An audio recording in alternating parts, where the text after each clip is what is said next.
La opinión, el debate, los temas de interés, la actualidad y los invitados están aquí en Personajes. Un espacio donde su opinión también cuenta y nuestro objetivo es que la ciudadanía esté enterada de lo que pasa a su alrededor de una manera clara, directa y verídica. Personajes. Algo para recordar: Gaitán, el líder, el humanista, el hombre, el pueblo, aquel que movía grandes masas.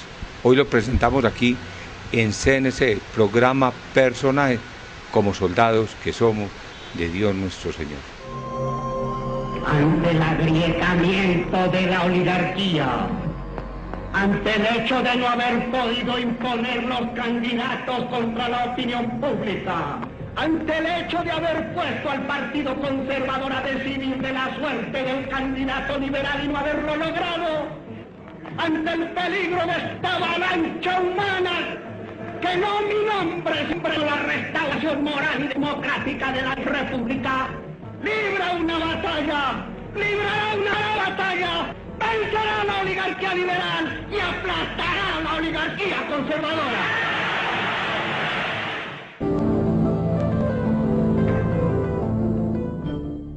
Desde su primer atentado en un discurso en 1921, cuando al abrir sus brazos una bala le atraviesa el saco, el jefe, como lo llaman sus seguidores, es el hombre llamado a dirigir multitudes nunca vistas.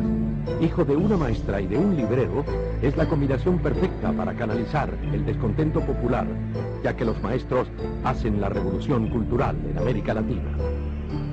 Gaitán recoge todo ese entusiasmo de las gentes como ningún otro en la historia de Colombia. Conquista al pueblo con frases sencillas, utiliza la burla y el sarcasmo. Se burla de la oligarquía, del periódico El Tiempo, e hipnotiza a sus seguidores con su gran carcajada. Convence al pueblo al hablarle en su propio lenguaje de manera muy sencilla. Mientras los demás líderes partidistas utilizan una oratoria académica, literaria, él se expresa con frases como: el hambre no es liberal ni es conservadora. Y esto emociona a la gente. En sus discursos, Gaitán se transfigura llevado por la emoción y la sinceridad de lo que afirma. En su oratoria parece un hombre en trance. Sufre un desdoblamiento en su personalidad. Yo no creo que seáis inferiores. Y entonces yo digo, aquí a vosotros en Bogotá, a la gente de toda Colombia, no hay sino una solución: a las calles permanentemente, si es que en verdad tenéis la potencia de lucha para dar la batalla. Como parlamentario es un acontecimiento. Las barras están siempre llenas y sus debates causan conmoción nacional. En 1928 es el primero que habla de frente en el Congreso de la República en contra de la United Fruit Company y la masacre de las bananeras. Se hace conocer públicamente por esta denuncia que le crea la aureola de defensor de los sectores más humildes de la sociedad, lo que también practica como abogado. Gaitán abandera la lucha contra el latifundio, pero ya está decepcionado del liberalismo porque ve la lentitud del gobierno de Enrique Olaya Herrera en políticas tan vitales como la reforma agraria. Gaitán no vislumbra las reformas dentro de los planes del liberalismo y por eso se separa del partido. Crea la efímera Unión de Izquierda Revolucionaria, UNIR, convencido de que ambos partidos tradicionales comparten el mismo proyecto oligárquico. La UNIR no logra ser un partido de masas. Apenas se limita a controlar algunas asociaciones campesinas en el Sumapaz y sindicatos especialmente del transporte en algunas ciudades. La UNIR está conformada por el pueblo conservador y el pueblo liberal. Gaitán afirma: el pueblo no tiene dos partidos, sino que ha sido partido en dos. Finalmente, la Unión Nacional de Izquierda Revolucionaria es liquidada por la revolución en marcha de Alfonso López Pumarejo, que la deja sin discurso. Otros dicen que un nuevo partido no puede llegar al corazón de las multitudes porque tropezará con una masa inerte aferrada a los prejuicios tradicionales partidistas. Con sus consignas, a la carga, contra la oligarquía, es el primer líder social de Colombia y representa todas las fuerzas políticas con excepción del Partido Comunista, que lo llama fascista, y de los elementos reaccionarios de ambos partidos, el liberal y el conservador, que lo consideran comunista.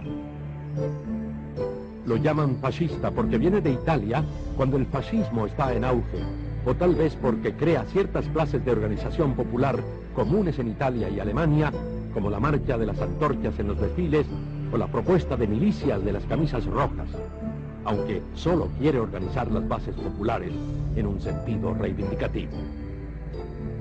Pero en realidad, Gaitán no es fascista, es un liberal demócrata reformista de tipo revolucionario que busca una revolución legal dentro de la Constitución. Por eso lo señalan como populista. Cuando Gaitán habla de oligarquía, se refiere a los grupos prepotentes de los dos partidos. Gaitán dice que los gerentes y los miembros de las juntas directivas de las grandes empresas y bancos del país, liberales o conservadores, son los mismos con las mismas. Esta frase no se refiere al juego político, sino al económico. Nosotros tenemos un sentido humano distinto, diverso de estas cosas. Nosotros no decimos que el hombre debe ser un esclavo de la economía. Decimos que la economía debe estar al servicio del hombre. Según el embajador de los Estados Unidos, John C. Wiley, Jorge Eliezer Gaitán es un joven eminente en su profesión y su educación futura resulta importante. Recalca que no se deben olvidar sus estudios en la Italia fascista de 1927. Insinúa que los Estados Unidos deben observarlo con cuidado y tacto. Dice el embajador, puede ser que vuelva al camino y sea de gran ayuda. Comenta que Jorge Eliezer Gaitán definitivamente es la nueva estrella política más importante de Colombia. Enrique Olaya Herrera y los que gobiernan el país atraen a Jorge Eliezer Gaitán, que se deja seducir, convencido de que con el Partido Liberal se pueden hacer todas las reformas. Comienza a ejercer el poder público como alcalde de Bogotá. Le concede especial importancia a la higiene y a la presentación personal como símbolos del mejoramiento social. Por ello, y en vista del desaseo muy notorio entre los bogotanos, prohíbe el uso de ruanas y alpargatas e intenta uniformar a los lustrabotas y a los choferes de taxi. Estos, en respuesta, organizan una huelga que le obliga a renunciar a la alcaldía. De la amarga experiencia, saca la lección de escuchar más a los sectores populares en sus necesidades reales. Su paso por el Ministerio de Educación y el Ministerio del Trabajo es más exitoso y le garantiza simpatías en el sector de maestros y trabajadores de base. En 1946, la división del Partido Liberal en torno a las candidaturas es otro factor que le quita piso al gobierno liberal de Alfonso López Pumarejo. Jorge Eliezer Gaitán, que sale del Ministerio del Trabajo, agita la bandera de la restauración moral de la República. Se refiere al escándalo de la Handel. Durante la Segunda Guerra Mundial y por recomendación de los Estados Unidos, los bienes de los alemanes residentes en Colombia son incautados para luego ser vendidos a precios muy favorables por presiones de prestigiosos abogados. Alfonso López Michelsen, hijo del presidente López Pumarejo, es uno de los intermediarios del negocio en contra de otros posibles compradores, como el señor Escobar Caballero, que al ver perdida su transacción, denuncia el hecho. Este escándalo es aprovechado muy sagazmente por Laureano Gómez y la oposición conservadora para golpear al presidente. Viene entonces la renuncia de López Pumarejo a la presidencia, período que concluye Alberto Lleras Camargo. Se enfrentan Jorge Eliezer Gaitán con Gabriel Turbay por la candidatura presidencial. Desde el gobierno de Alberto Lleras Camargo se ve venir la catástrofe. Laureano Gómez muy hábilmente juega con la popularidad de Jorge Eliezer Gaitán, que tiene el apoyo del pueblo conservador. Laureano Gómez sabe además que Gabriel Turbay cuenta con la legitimidad institucional del liberalismo y el apoyo de la maquinaria política. Si Gaitán renuncia a su candidatura, los liberales unidos son invencibles y vendrá un periodo de gobiernos liberales, primero con Gabriel Turbay y después con Gaitán. Por esto ordena a los conservadores participar en las manifestaciones y hacer propaganda en favor de Jorge Eliezer Gaitán. Su candidatura se proclama por primera vez en la historia del país en un acto de masas y como vocero del pueblo de ambos partidos, lo que reitera en su discurso de aceptación en la Plaza de Toros de Santa María. Nosotros somos una corriente revolucionaria de justicia en marcha. Nosotros somos el Partido Popular más poderoso de la historia de Colombia. El vertiginoso ascenso de Jorge Eliezer Gaitán hacia el poder anima a los dirigentes de ambos partidos a ejercer la represión para detenerlo. Este periodo de violencia se inicia en 1945, en el gobierno que concluye Alberto Lleras Camargo. Sus amigos de los comités gaitanistas le advierten que no lo dejarán llegar por las vías legales. Incluso, en caso de que gane, le desconocerán el triunfo y le armarán un golpe de Estado. Gaitán dice que si a él le pasa algo, en este país no quedará piedra sobre piedra. Argumenta que él no es un hombre, sino un pueblo. Estas frases son ciertas desde el punto de vista emocional, pero ilusas desde el punto de vista histórico y político. Tal convencimiento no permite la organización de los cuadros gaitanistas. Mientras tanto, y a última hora, desde el periódico El Siglo es lanzada la candidatura conservadora de Mariano Ospina Pérez a la presidencia de la República ante la negativa de Laureano Gómez de aceptarla, pues los conservadores saben que lo único que puede unir a los liberales es una candidatura de Laureano Gómez. El conservatismo unido gana las elecciones mientras los liberales obtienen la mayoría, pero pierden el poder. Mariano Ospina Pérez y Jorge Eliezer Gaitán asume la jefatura única del Partido Liberal. Personajes. Mariano Ospina Pérez comienza su gobierno con exquisita cautela. El Parlamento, los consejos municipales y las asambleas departamentales, los grandes diarios y la opinión pública tienen mayoría liberal. El presidente Ospina lo sabe y con hábil jugada opta por hacer un gobierno de unión nacional, llamando a los liberales a ocupar la mitad de los puestos en el gabinete y propone: en mi gobierno no habrá persecución política en contra de las personas ni contra sus bienes por parte de las autoridades. Protegido por esta cortina de palabras, Mariano Ospina Pérez entra a gobernar en 1946, prometiendo un gobierno nacional. Sin embargo, su intención se reduce a inspirar confianza para proceder a montar en la sombra la maquinaria que impide a la mayoría ejercer sus derechos políticos. En las provincias, la policía pasa a ser fuerza de choque al servicio del conservatismo y el ejército fuerza de partido. Los ministros liberales se ven obligados a renunciar, pero no se unen a Gaitán, sino que lo dejan solo y se ausentan del país. Para ellos, Gaitán es el jefe del Partido Liberal, pero también es su oveja negra. Simultáneamente, millares de campesinos ven arder sus chozas o son asesinados. Comienza la huida hacia las grandes ciudades y los países fronterizos. El terror reina en las provincias. Mariano Ospina Pérez no se presenta como el sectario de odios hacia el liberalismo, sino como el manipulador del sectarismo partidista para impedir la futura victoria que se intuye por parte del caudillo Jorge Eliezer Gaitán. Según comentan sus seguidores, cuando Gaitán asume tan convencido la jefatura liberal, después del triunfo del conservatismo, cambia fundamentalmente.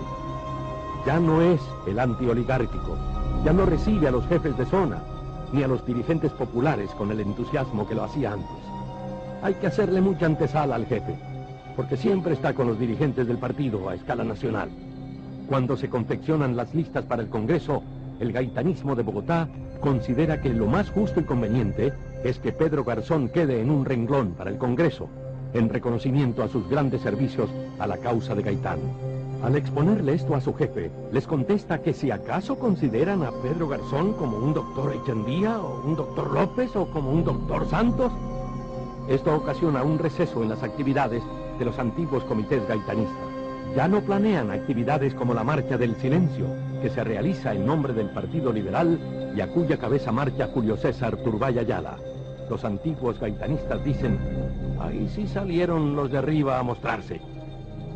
En la Marcha del Silencio, que congrega a 100.000 personas en la Plaza de Bolívar para pedir paz y respeto a los derechos humanos, Jorge Eliezer Gaitán dice: Señor presidente Ospina, no os reclamamos tesis económicas o políticas. Apenas os pedimos que nuestra patria no siga por caminos que nos avergüenzan ante propios y extraños. Os pedimos tesis de piedad y de civilización. Pedimos que cese la persecución por las autoridades. Impedir, señor presidente, la violencia. Solo os pedimos la defensa de la vida humana, que es lo menos que puede pedir un pueblo. A los 2 meses y 2 días de pronunciar estas palabras, el 9 de abril de 1948, Gaitán es asesinado en la carrera 7ª, en el centro de Bogotá, cuando sale de su oficina del brazo de Plinio Mendoza Neira, quien narró así el acontecimiento. Concurrí a su oficina al mediodía. Lo encontré departiendo con sus amigos. Comentaban la intervención de la noche anterior en la defensa del teniente Cortés, acusado de asesinar a un periodista que denunciaba malos manejos del ejército. Esto terminó con la absolución del sindicado a las 4 de la mañana. Yo felicité a Gaitán. Estaba eufórico y reía con mucha complacencia. Consideraba que había sido el mayor triunfo de su carrera de penalista. Lo invité entonces en compañía de los presentes a almorzar en un restaurante. Gaitán respondió: aceptado, Plinio, pero advierto que yo cuesto muy caro, al disponerse a salir con una de sus habituales carcajadas. Al ganar la puerta principal sobre la carrera 7ª, tomé del brazo a Gaitán y adelantándonos a los demás amigos le dije: lo que tengo que decirte es muy corto. Sentí de pronto que Gaitán retrocedía tratando de cubrirse la cara, buscando ganar de nuevo el edificio. Simultáneamente escuché 3 disparos consecutivos y un cuarto retardado. Gaitán cayó al suelo. Me incliné para ayudarlo sin poder salir de la inmensa sorpresa. Estaba demudado, los ojos semiabiertos, un rictus amargo en los labios y los cabellos en desorden, mientras un hilillo de sangre corría bajo su cabeza. El policía que se encontraba en la esquina vaciló notoriamente y quizá cuando se disponía a disparar al asesino, alguien se arrojó sobre él y finalmente lo capturaron. El supuesto asesino, Juan Roa Sierra, es capturado por el dragoneante Carlos Alberto Jiménez. Excitado y jadeante, no habla. De los cafés comienza a salir gente. Se oyen los primeros gritos, los primeros clamores de venganza. El sargento Efraín Silva llega en apoyo del dragoneante, pero los 2 policías se ven impotentes para garantizar la vida del detenido y lo meten a la droguería Granada, cuyas cortinas de hierro se bajan inmediatamente. No me mate, mi cabo, le dice Juan Roa Sierra al policía que lo capturó. Sin embargo, se aferra a los policías como a sus únicos posibles salvadores frente a la creciente furia de la multitud que se agrupa y amenaza con reventar las cortinas metálicas del improvisado refugio. Elías Quesada, empleado de la droguería, es el único que puede hablar con Roa Sierra en estos angustiosos momentos, mientras la multitud crece y pretende allanar el refugio del asesino. ¿Por qué ha cometido este crimen? El hombre acorralado contesta: ¡ay, señor! Cosas poderosas que no le puedo decir. ¡Ay, Virgen del Carmen, sálvame! Elías Quesada insiste: diga quién lo mandó a hacer esto, porque ahora mismo el pueblo lo va a linchar. No puedo, contesta Juan Roa. Afuera, la multitud enardecida solo entiende que el asesino está gozando de protección y la reja de la droguería Granada no resiste más el furioso embate. Los agentes de policía, que rápidamente se concentran en San Francisco, tratan de evitar el linchamiento. Sin embargo, Juan Roa Sierra es golpeado brutalmente hasta la muerte. Sin vida y casi desnudo, comienza a ser arrastrado por la carrera 7ª de la iglesia de San Francisco hacia el sur. Transfigurados por la ira, los más exaltados golpean el cadáver con llanto colérico y pasión de venganza. La turba anónima arrastra el cuerpo hacia la calle 14 y semidesnudo es llevado frente a la puerta del Palacio Presidencial, donde permanece 20 horas tapado con un capote militar. Aunque molido a golpes, el cuerpo no está desintegrado. Apenas enredado en una pierna, tiene un pedazo de ropa interior y anudadas al cuello 2 corbatas. Las armas detonan a cada momento y con mayor frecuencia. El mismo 9 de abril de 1948 se inicia en Bogotá la 9ª Conferencia Panamericana en plena Guerra Fría entre los Estados Unidos y la Unión Soviética. El general Marshall asiste a la conferencia y acusa al comunismo por los hechos que suceden en las calles. El gobierno colombiano se apresura a romper relaciones con la Unión Soviética. En Europa, el comunismo avanza en forma vertiginosa. Al general Marshall lo que le interesa es frenar el avance del comunismo en América Latina e instaurar y consolidar el sometimiento económico de la región a los Estados Unidos de Norteamérica. Mientras tanto, en las calles bogotanas, el pueblo pierde la razón. Estimula su locura a un grupo revolucionario que se apodera de las radiodifusoras e imparte órdenes de asaltos. Se da la fórmula del cóctel Molotov para los incendios. El gobierno se atemoriza. El ejército no sale. La policía entrega las armas al pueblo. Se constituye en medio de la revuelta una junta revolucionaria de gobierno y declaran la caída de los órganos conservadores, pero advierten que no hay que matar simplemente conservadores. Tienen que caer los grandes, los que crearon el ambiente propicio al asesinato, los que prepararon el asesinato del jefe desde las curules parlamentarias, excitando al pueblo a sangre y fuego. Laureano Gómez, quien es ministro de Relaciones Exteriores del gobierno de Ospina Pérez y preside la 9ª Conferencia Panamericana, se esconde durante la revuelta del 9 de abril. De allí se va un año a España a recibir los beneficios por haber dirigido el periódico más favorable al régimen de Franco en América Latina. El centro de la ciudad queda en llamas. Parece un pedazo de Londres bajo los bombardeos, dicen los corresponsales extranjeros.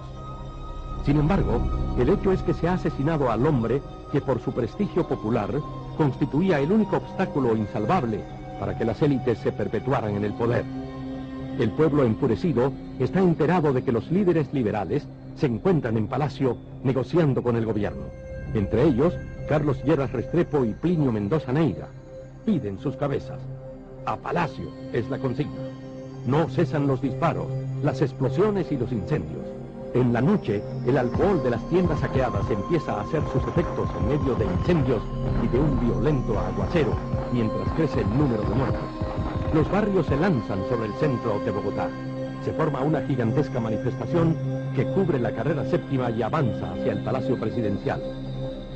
A la Plaza de Bolívar se da la información de que se aproxima un tanque amigo. Eran varios con banderas rojas. Era la ilusión que siempre alimentaron las masas liberales. Aplauden que el ejército esté con la protesta. Le abren campo a los tanques y rompen en vivas. Detrás de ellos se lanzan las multitudes convencidas de que van a tomarse el Palacio Presidencial. Cuando avanza el primer tanque, gira su torreta y dispara ráfagas de ametralladora contra los manifestantes. Viene la dispersión, la confusión, la desmoralización, los muertos y la desbandada. Todo el mundo corre. Se asaltan las ferreterías. Los manifestantes se arman como pueden. La gente se ve en las calles con machetes, con martillos, destornilladores, buscando a alguien con quien enfrentarse. El gobierno es el único enemigo y está protegido por los tanques. Entonces, las muchedumbres se lanzan contra todo lo que tenga carácter oficial y viene la quema de los edificios y los tranvías. Sin embargo, la protesta sigue durante toda la tarde y parte de la noche, pese al tremendo aguacero que contribuye a la dispersión. Los manifestantes vociferan. ¿Dónde está el Partido Liberal en estos momentos? ¿Dónde están los jefes? La famosa consigna de Jorge Eliezer Gaitán. Yo no soy un hombre, sino un pueblo. No pasa de ser una frase. Gaitán no era un pueblo, era un hombre. Las horas corren a favor del gobierno, que espera tropas leales de Tunja, las que finalmente llegan controlando el Bogotazo. El país es un polvorín. Se inician revueltas en los pueblos y ciudades. Se conforman grupos alzados en armas de campesinos liberales en pueblos y veredas para defenderse. Se agudiza la violencia de los años 50, que en 7 años deja 300.000 muertos.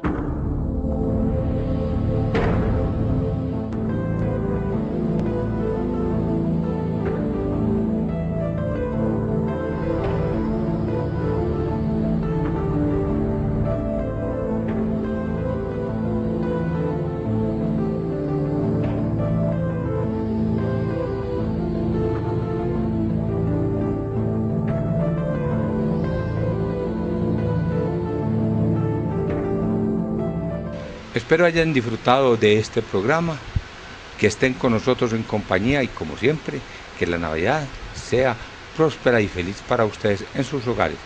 Somos soldados de Dios y por ello los estamos acompañando.